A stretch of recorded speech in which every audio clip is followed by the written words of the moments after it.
Welcome back to Two Railfans. We have a big layout update, at least a big layout update for us tonight. But before we get into that, we want to say thank you guys for all the support over the past year. Today is the 1-year anniversary of our first video on YouTube. And I think we've come a long ways. We definitely could not have done it without your support, so we appreciate that. If you haven't subscribed to the channel though, please make sure you subscribe, leave us a comment. And if you want to support us beyond that, you can always click that join button and join the channel. It's just 99 cents a month. Right now. So we're going to take you through what we've done on the layout. We kind of went back and made some changes to some things we're doing over here.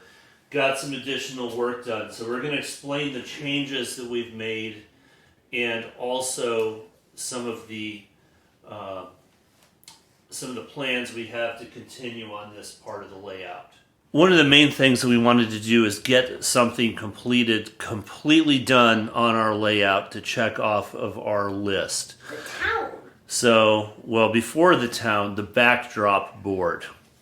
So we had a different height over here before because we had just the foam, and we like the look of the board over here and the sky. So we now have the same height around the entire layout. It's just blue. So we can finally check that off of our list of things to do. So cool. One of the things that we had to do though was rework this, I don't know what you want to call it, the mountain foliage backdrop we had. Because the green stuff kept falling on the track. Yes. The green stuff kept falling on the track. And kind of on chains. Yes, it's kind of a pain because, of course, that's on the back of the layout, and that requires removing our insert over here. So with this, what we ended up doing is making a fairly stout glue mixture and spraying multiple times the whole thing, and then coming back with hairspray again heavily several times. We're going to see how that holds up. There are still a few things that we need to patch up on that, but that's going to be easier to do in place, such as the tops of some of the mountains over here. But in general, we're pretty happy with how that turned out. We'll hope that stuff all stays. Also, at the very bottom there, right along here, we carved that out and painted it the color of rock. It simply stuck out too far for our trains coming through there, and we were bumping into foliage. So we decided to just carve that out and blend it in with the rock.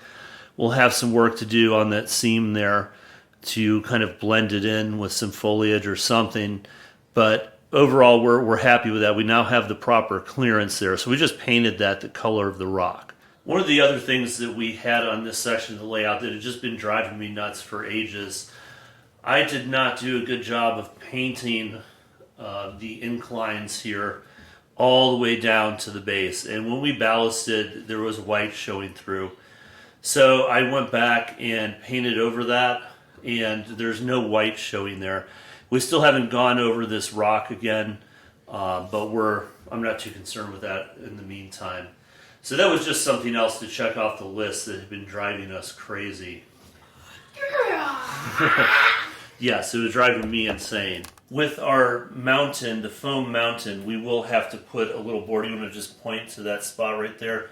I am going to put a little fascia board just to cover that edge of the foam. I think that's the easiest way to do it. So one of the things we started doing on this end of the layout, which was pretty exciting, was putting static grass over that other grass that we had. And we did quite a bit. We haven't done the whole end of the layout. We're just kind of going section by section. But starting right here at this house, you see we have, I think this is I'm trying to remember if it's 7 or 8 millimeters. We went for the taller grass there, and also back around the barn in the back, just to kind of show more the look of a field. This is supposed to be a country house here. I do have this piece that broke out here, by the way. I need to glue that back in. And obviously this car is not going to be sitting on the grass. It's going to be like this.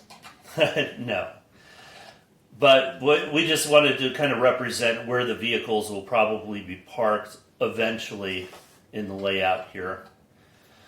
What we ended up doing though is just doing the whole area with the static grass. I wasn't worried about having some spots showing through because again, this is supposed to be kind of field grass. So you're going to have some dirt spots, and this is exactly the look we were going for in this section of the layout. I just want to show you guys all of the, we redid all of the lighting like I talked about, and you can see there's a cutout over there where David is. Little hole in here. And I used this homemade tool. This was from a spool of wire just to kind of core it out. Now I could have used an apple core, but Mrs. Railfan would not have been happy, even though she never uses the apple core.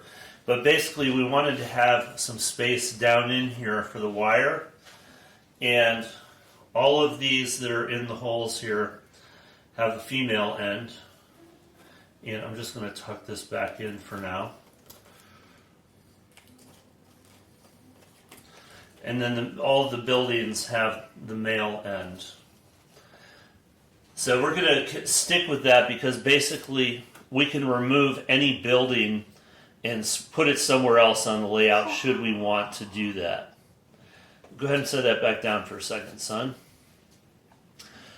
We have not plugged in and hooked up the lighting yet. We're using the ESU signal pilot decoders, and I actually want to decrease the amount of power going to them. We've had some light leakage, and we need to address those issues, and that's another reason why we wanted to have these removable. In terms of cars up here, we'll probably have a dirt road coming off the layout here with a driveway, gravel driveway, parking here. Barn, we envisioned something similar, kind of a dirt road. David did do some work putting trees in, which I think he did a pretty good job. So we have some trees over here, and the other spot on our layout where we added some trees was at the top of our mountain over here. Whoa! So we'll have some more to do in the future. The next thing we want to look at are this row of 4 houses that we have up here. We put static grass down in this area, and we tried to do a couple things here. First of all, we went along the rails here with some taller static grass, which extends. You'll see the taller stuff right here. We're trying to show different types of yards. I don't know if you guys have neighbors near you that don't take care of their yard, or people like me who are lawn nerds and want to have the perfect lawn, but we tried to have both extremes there. So you'll see on the far end, in that I don't want to call it a shanty house, but you get what I'm getting at, the small house. With the truck. Let me see if I can get a better layout. We're from Texas, so everyone has trucks. So definitely not downplaying pickup trucks, because that's everyone has one here.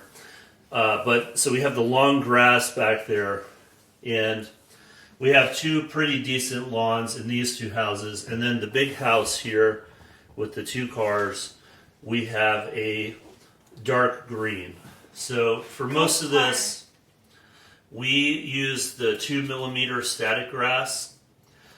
I use the light and medium green for those 2 houses and put a little bit of the dark green over the top. And for this house here, we went with just the dark green because that's supposed to be the manicured lawn. From certain angles on there, if you look at it, you can see the quote-unquote mow line at the between the yards. Here's a better look at the static grass in the different yards that we have in the neighborhood here. So again, these cars are just kind of placeholders. I couldn't find all the cars to get them on the layout today. Our intention with all of these buildings on here is to have a base attached to them. For example, on these houses, obviously we're not going to have cars parking in the grass. We want to have the base of the house kind of be the foundation underneath here and have the wood that we're going to use for the base or plastic, whatever we end up using, extend and have an attached driveway, sidewalk to the front, potentially flower bed. We have all those detailed parts that we won from Tom's Trains and things a while back. We have those air conditioner compressors.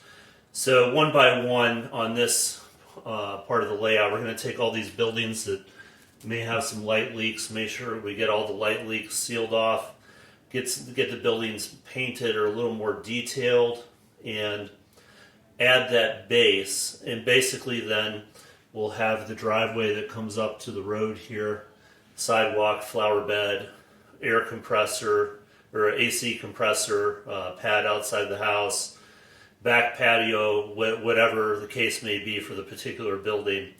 Just to add a little bit more detail, but also to make it easy to work on this, having everything attached to that base, on the building to the base, so we could just take an individual house, lift it out, or a different building, and work on it at a different location where it's a little bit easier. So we don't have to be working on things on the layout, easily detachable with the connectors we have as well.